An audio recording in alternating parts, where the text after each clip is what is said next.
Friends, it's Vinod Manas with chemistry classes. Our lecture's topic is Werner's theory of coordination compounds. Alfred Werner in 1892 proposed his theory of coordination compounds. उन्होंने cobalt chloride के reaction को silver nitrate solution के साथ करके देखा। पहले उन्होंने directly cobalt chloride का रिएक्शन करवाया था सिल्वर नाइट्रेट के साथ, और फिर बाद में उन्होंने कोबाल्ट क्लोराइड को अलग अलग अमाउंट में अमोनिया के साथ रिएक्ट करवाया एंड देन रिएक्शन करवाया सिल्वर नाइट्रेट सोल्यूशन के साथ. ही observed some beautiful results, and on the basis of these results he proposed his theory named after him, Werner's theory of coordination compounds. It is a very basic or primary theory. Anyways, the theory says, first, metal possess two types of valencies. Metal के पास दो तरह की valencies होती हैं. The first is your primary valency and the second is your secondary valency. Primary valency and secondary valencies, दो तरह की valencies metal के पास होती हैं. सेकेंड पोस्टुलेट ये है कि प्राइमरी वैलेंसीज को सेटिस्फाई करते हैं आयंस, इसीलिए हम इस वैलेंसी को आयोनाइजेबल वैलेंसी भी कह सकते हैं. जबकि सेकेंडरी वैलेंसी को सेटिस्फाई करते हैं आयंस और मॉलिक्यूल्स. दैट मीन्स क्योंकि मॉलिक्यूल्स न्यूट्रल होते हैं तो हम इस वैलेंसी को कह सकते हैं non ionisable valency.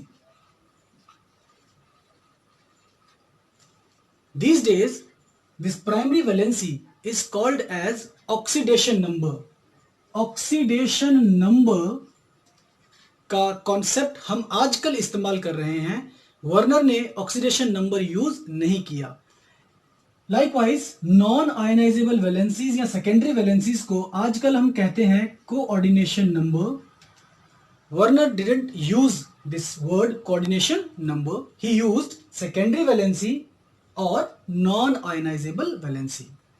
Third, it says that primary valencies are denoted by dash. Primary valency को डैश के साथ रिप्रेजेंट किया जाता है, जबकि सेकेंडरी वैलेंसी को बोल्ड लाइन के साथ या नॉर्मल लाइन के साथ रिप्रेजेंट किया जाता है. Fourth is your primary valencies are non directional by nature, whereas secondary valencies are directional by nature.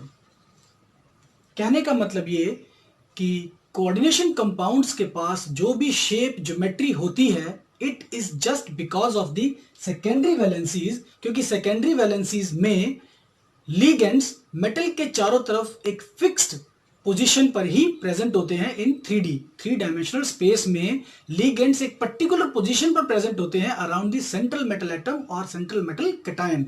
That means this is the valency which decides whether the compound is going to be tetrahedral, square planar, octahedral और trigonal bipyramidal. सिर्फ यही तीन आपके postulates हैं Werner's theory के. The theory is very basic by nature. इसका मतलब ये बहुत साफ है कि जितने भी हम कोऑर्डिनेशन कंपाउंड्स के बारे में जानते हैं, हम जो कुछ भी कोऑर्डिनेशन कंपाउंड्स के बारे में जानते हैं, ये थ्योरी उन सब चीजों को एक्सप्लेन नहीं कर पाती. For example, the theory is unable to explain that only why some metals form coordination compounds, but why the coordination compounds are not formed by some other metals. For example, जैसे sodium है, potassium है, ये coordination compounds नहीं बनाता, लेकिन cobalt, magnesium, आपका iron, nickel, zinc, copper, ये सब कोऑर्डिनेशन कंपाउंड्स बनाते हैं. That means the theory is not able to explain the reason behind the formation of coordination compounds by some metals and why the some other metals are not forming the coordination compounds. This is the first one. The second is the theory is not able to explain the magnetic properties of coordination compounds. Coordination compounds की जो magnetic properties होती हैं कि coordination compounds क्यों paramagnetic हैं, मोर paramagnetic हैं या less paramagnetic हैं, क्यों ये डायमैग्नेटिक हैं, इसको भी ये थ्योरी एक्सप्लेन नहीं कर पाती. Thirdly, the theory is not able to explain the optical properties of coordination compounds. ये coordination compounds की optical properties को भी explain नहीं कर पाती.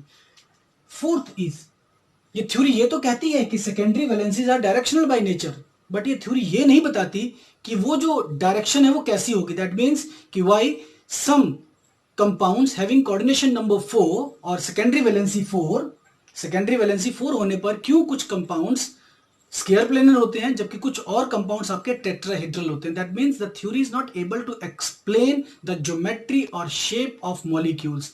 मोरओवर, आगे आपकी जितनी भी डिसएडवांटेजेस हैं, जैसे कि आपके high spin complexes, low spin complexes, जैसे कि inner orbital complexes, outer orbital complexes, colour of the coordination compounds, etcetera, all these things are also not explained by this theory. Thanks for watching the video.